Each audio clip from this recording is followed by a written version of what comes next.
وحدہ والصلاة والسلام علی من لا نبی بعدہ۔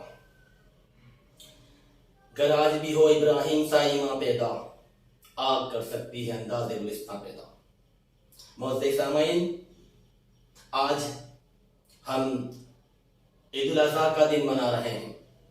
عید الاضحیٰ کا دن ابراہیم علیہ السلام کی قربانیوں کو نمایاں کرنے کا دن ہے۔ وہ ابراہیم علیہ السلام جو ایک بت پرست خاندان میں پیدا ہوتے ہیں۔ باپ بتوں کو بناتا بھی ہے، بتوں کو پوجتا بھی ہے۔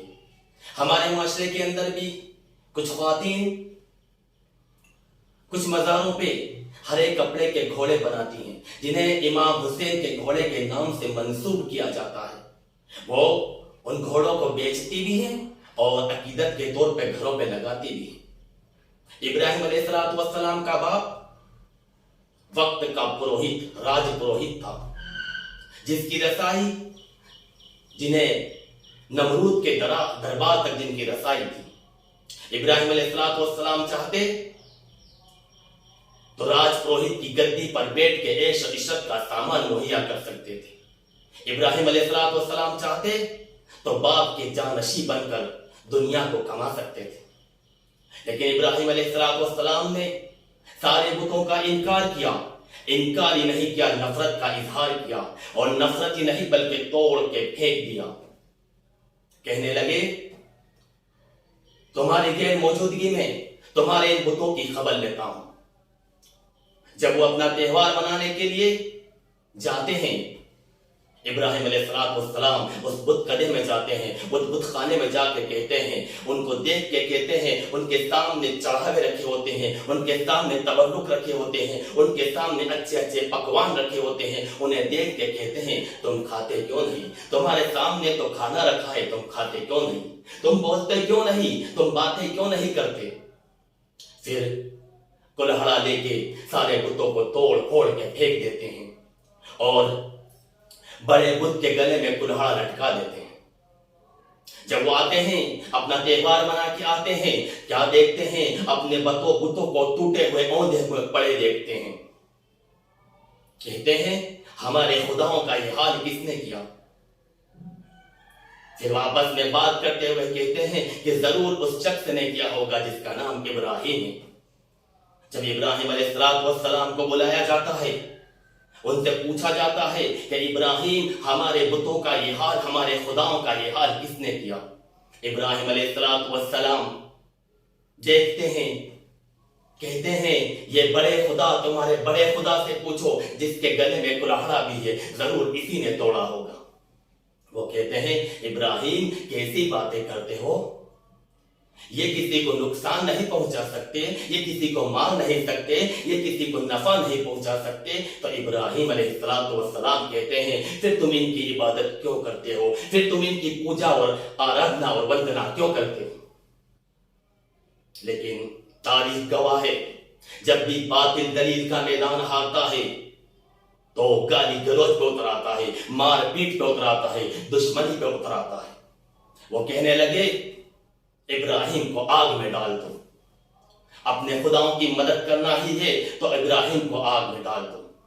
ابراہیم کو قید و بند کر دیا جاتا ہے۔ یہ قید و بند، یہ جیلیں، یہ زندان، یہ نبیوں کی سنت ہے، ابراہیم علیہ السلام کی سنت ہے، یوسف علیہ السلام کی سنت ہے، محمد الرسول اللہ صلی اللہ علیہ وسلم کی سنت ہے اور اسلاف کی سنت ہے۔ آج جو حق کے کلمے کو بلند کرنے کے لیے زندانوں کی زینت بنتے ہیں، انہیں حقیر نظروں سے دیکھا جاتا ہے۔ اگر انہیں حقیر نظروں سے دیکھا جاتا ہے تو ابراہیم کو بھی حقیر نظروں سے دیکھو گے۔ انہوں نے حق کے کلمے کو بلند کیا، توحید کی صداؤں کو بلند کیا، جس کے عوض میں انہیں قید و بند کر دیا گیا۔ اور قید و بند نہیں کیا بلکہ انہیں آگ میں ڈالنے کی تیاری کی گئی۔ کئی دنوں تک آگ کو دہکایا جاتا ہے۔ عورتیں منتیں مانگتی ہیں کہ میرا فلاں کام ہوگا تو میں اس آلاؤ میں اتنی آگ، اتنی لکڑیاں ڈالوں گی جو ابراہیم علیہ السلام کے لیے تیار کی گئی۔ جب آگ کی لپٹیں آسمان کو چھونے لگتی ہیں ابراہیم علیہ السلام کو آگ کے لیے لایا جاتا ہے. کس کی مجال جو ابراہیم علیہ السلام کو آگ میں ڈال دے، کیونکہ آگ کی شدت اتنی ہے کہ ڈالنے والا خود جل جائے گا. ابراہیم علیہ السلام کو ایک منجل کے اندر لایا جاتا ہے، اوپر سے لٹکایا جاتا ہے. آگ کی لپٹیں جسم کو چھونے لگتی ہیں. سوچو ہم ہوتے تو کیا کرتے. 4 گلی کے گنڈے آتے ہیں، شرکیاں نعرے لگواتے ہیں، پھر بھی لنچنگ کر کے چلے جاتے ہیں.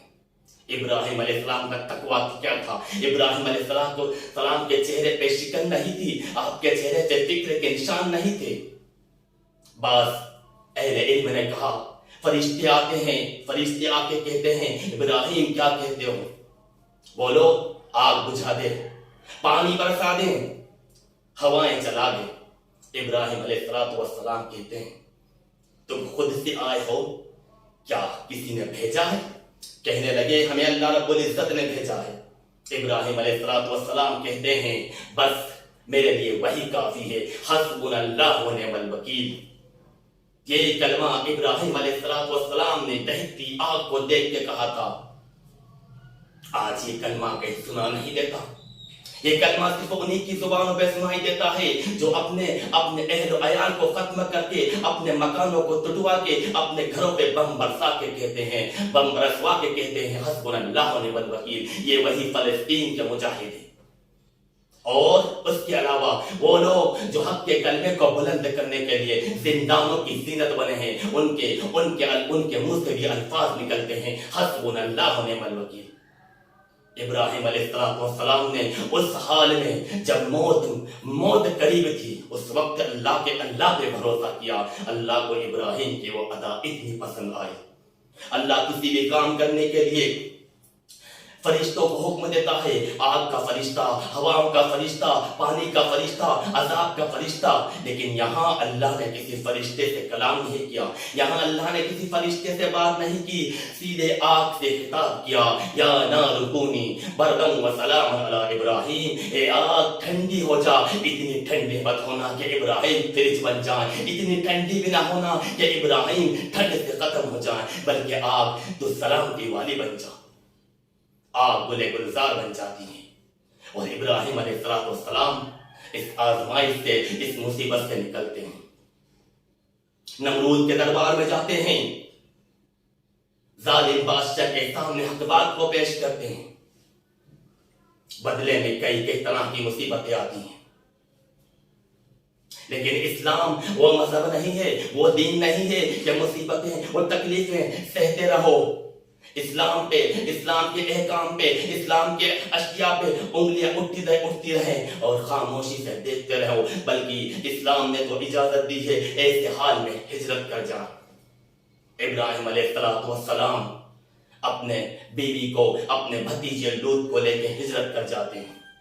لیکن ابھی آزمائش باقی ہے، ابھی مصیبتیں باقی ہیں، ابھی وقت کا امام بننا ہے، ابھی کائنات کا پیشوا بننا ہے، ابھی اللہ کا محبوب بننا ہے. کئی سالوں کی منتوں سے، کئی سالوں کی دعاؤں سے 80 سال یا 90 سال کی عمر میں اللہ اولاد سے نوازتا ہے. ہمارے یہاں شادی کو 2 سال اگر ہوتے ہیں اولاد نہیں ہوتی تو باباؤں کے چکر کاٹنے لگ جاتے ہیں، درگاہوں پہ ماتھا ٹیکنے لگ جاتے ہیں. اور بابا الٹے سیدھے منتر پڑھتا ہے، آنکھیں بند کر کے الٹے سیدھے منتر پڑھتا ہے، پھر کہتا ہے بے تیری کوکھ باندھی ہے، تیرے لیے اتارا کرنا پڑے گا. پھر اتارے کے نام پر شیطان کو خوش کیا جاتا ہے، چڑھاوے چڑھائے جاتے ہیں، ان کی شیطان کی منت پوری کی جاتی ہے.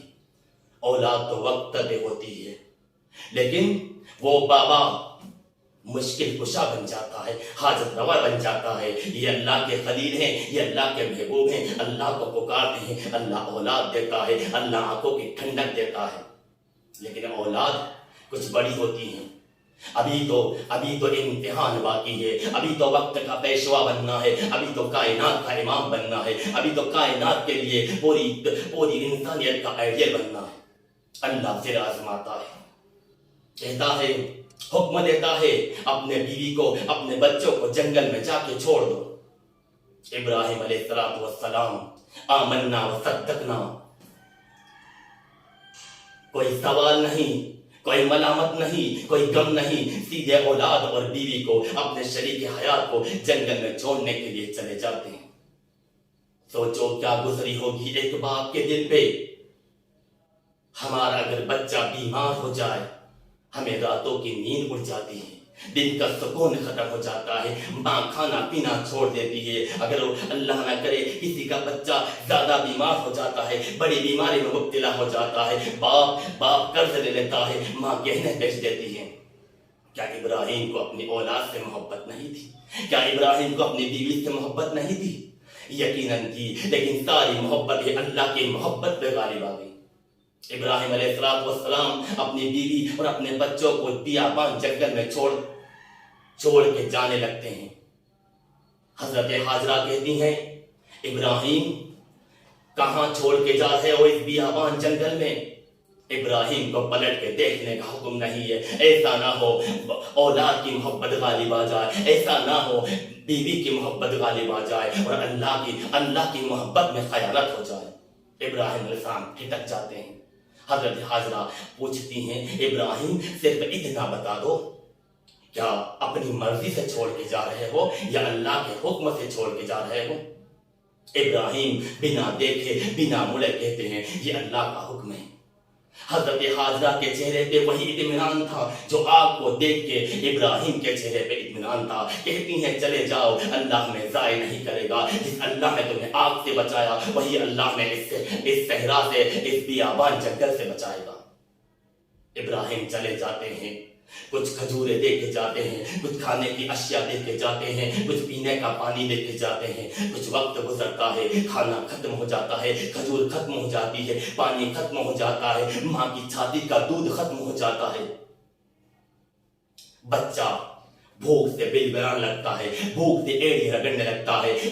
حضرت حاجرہ رضی اللہ عنہا صفا و مروہ پہ دوڑ لگاتی ہیں، کبھی صفا کبھی مروہ، کبھی صفا کبھی مروہ، کہیں سے کوئی پانی کا سراغ مل جائے، کہیں سے کوئی قافلے کا گزر ہو جائے، کہیں سے کچھ کھانے کا پتہ چل جائے۔ اللہ کی یہ سنت رہی ہے، اللہ اپنے بندوں سے کام کرواتا ہے، اس کے بعد ان کی مدد کرتا ہے۔ اور اللہ دعائیں بھی تب قبول کرتا ہے جب انسان کوشش کرتا ہے، اس کے بعد دعائیں قبول کرتا ہے۔ نوح علیہ السلام کو اللہ نے حکم دیا، یہ کشتی بناؤ، اتنے بڑے طوفان کے آگے کشتی کیا کرے گی، لیکن کشتی کی مدد کرنے والا اللہ تھا۔ اللہ نے حکم دیا، اللہ نے نوح سے کام کروایا کہ تم کشتی بناؤ، اس کے بعد کشتی کی مدد کرنے کی ذمہ داری اللہ کی تھی۔ اسی طرح سے حضرت مریم علیہ السلام جب اپنے بچے کو عیسیٰ علیہ السلام کو جنم دینے کے لیے جنگل چلی جاتی ہیں، جب انہیں جنم دیتی ہیں، انہیں اللہ کی طرف سے وحی آتی ہے کہ مریم اس کھجور کے تنے کو ہلاؤ، تمہیں تازہ کھجوریں ملیں گی۔ کھجور کا تنا ایک تندرست انسان بھی ہلاتا، کھجور نہیں گرتی، لیکن ایک خاتون، کمزور سی خاتون جس نے ابھی ایک بچے کو جنم دیا ہے، اس کو اللہ نے حکم دیا، اللہ نے کام کروایا کہ تم کام کرو، مدد ہم کریں گے۔ اللہ نے ان سے کھجور کا درخت ہلوایا، اس کے بعد میں اللہ نے تازہ کھجوریں انہیں بخشی۔ اسی طرح دعاؤں کا معاملہ ہے، دعا بھی وہی قبول ہوگی جب پہلے کوشش کی جائے گی۔ کعبے کے صحن کے اندر بیٹھ کے رو رو کے دعائیں کیے، اللہ فلسطین کو کامیاب کر دے، اور کعبے کے باہر اسرائیل کے پروڈکٹ کو بیچا جاتا ہے، کہاں سے دعائیں قبول ہوں گی؟ بہرحال حضرت حاجرہ 7 چکر بھٹکتی ہیں۔ کہتے ہیں اسلام نے عورت کو کیا دیا؟ اسلام نے تو عورت کو وہ مقام دیا کہ ایک عورت کے بھٹکنے کو عبادت بنا دیا۔ اگر کوئی حاجی حج کرنے جائے، صفا و مروہ کے چکر نہیں لگائے، تو اس کا نہ حج قبول ہے نہ اس کا عمرہ قبول ہے۔ جب وہ بھٹک گئی، اللہ نے ان سے کام لے لیا، اللہ نے ان سے محنت کرا دی، اللہ نے کوشش کرا دی، اللہ نے پھر پانی جاری کر دیا۔ حضرت اسماعیل کے قدموں میں سے زمزم کا چشمہ جاری کر دیا، جو قیامت تک جاری و ساری رہے گا۔ پانی کو دیکھ کے ایک قافلے کا گزر ہوتا ہے، پانی دیکھ کے وہاں ٹھہر جاتے ہیں، وہاں رک جاتے ہیں، اور ان کی تنہائی دور ہو جاتی ہے۔ ابراہیم علیہ السلام اپنے بیٹے کی یاد میں کتنے ہوں گے، لیکن ابھی تو آزمائش باقی ہے۔ ابھی تو وقت کا امام بننا ہے، ابھی تو کائنات کا پیشوا بننا ہے، ابھی تو آئیڈیل بننا ہے، ابھی تو اسوا بننا ہے۔ ایک خواب دیکھتے ہیں، اپنے بیٹے کو اللہ کی راہ میں ذبح کرتے ہوئے دیکھتے ہیں، فوراً خواب کی تعبیر پوری کرنے کے لیے نکل پڑتے ہیں، بیٹے کو بلاتے ہیں، بیٹے سے کہتے ہیں بیٹا میں نے خواب دیکھا ہے تجھے اللہ کی راہ میں ذبح کر رہا ہوں۔ بیٹا بھی فرما بردار تھا۔ ہمارے یہاں تو کہتے ہیں باپ کے بنا اولاد بگڑ جاتی ہے، باپ کی تربیت کے بنا اولاد آوارہ ہو جاتی ہے، لیکن وہ ماں کی تربیت تھی، وہ حضرت حاجرہ کی تربیت تھی، وہ ماں کی گود کا مدرسہ تھا کہ جس نے یہ تربیت کی تھی کہ باپ سے جی بھر کے باتیں بھی نہیں کی تھی، لیکن باپ کے حکم کو مان لیا، باپ کے حکم کو مانا، رب کے حکم کو مانا کہ ابا جان آپ اپنا خواب سچا کر دکھائیے، انشاءاللہ آپ مجھے ثابت قدم لوگوں میں پائیں گے۔ ابراہیم علیہ السلام اپنے بیٹے کو مقتل کی اور لے جاتے ہیں، سجا کے سنوار کے اپنے مقتل کی اور لے جاتے ہیں۔ شیطان آتا ہے، شیطان بہکاتا ہے، کبھی حضرت ابراہیم کو بہکاتا ہے، کبھی حضرت اسماعیل کو بہکاتا ہے، کبھی حضرت حاجرہ کو بہکاتا ہے، لیکن ابراہیم علیہ السلام کنکریاں مارتے ہوئے آگے گزر جاتے ہیں، بیٹے کو پیشانی کے بل لٹاتے ہیں، آنکھوں پہ پٹی باندھ دیتے ہیں، کہیں محبت غالب نہ آ جائے، کہیں رب کی محبت کمزور نہ پڑ جائے، کہیں رب کی نافرمانی نہ کر بیٹھوں۔ اور ابراہیم علیہ السلام چھری پھیر دیتے ہیں۔ اللہ نے ابراہیم کو تو حکم دیا تھا اپنے بیٹے پہ چھری پھیر دے، لیکن چھری کو حکم تھا کہ تو اسماعیل پہ خروج کی مت آنے دینا، اور اللہ رب العزت نے اس اسماعیل علیہ السلام کو بچا لیا اور بدلے میں ایک دمبے کی فدیے میں قربانی دے دی، اور ندا آئی ابراہیم تو نے خواب سچا کر دکھایا، اور ہم نیکی کاروں کو اسی طرح سے بدلہ دیا کرتے ہیں۔ کیا بدلہ تھا وہ؟ اس سے بڑا بدلہ کیا ہوگا کہ اللہ نے ابراہیم کو اپنا خلیل بنا لیا، ابراہیم کو اپنا ولی بنا لیا، ابراہیم کو اپنا دوست بنا لیا۔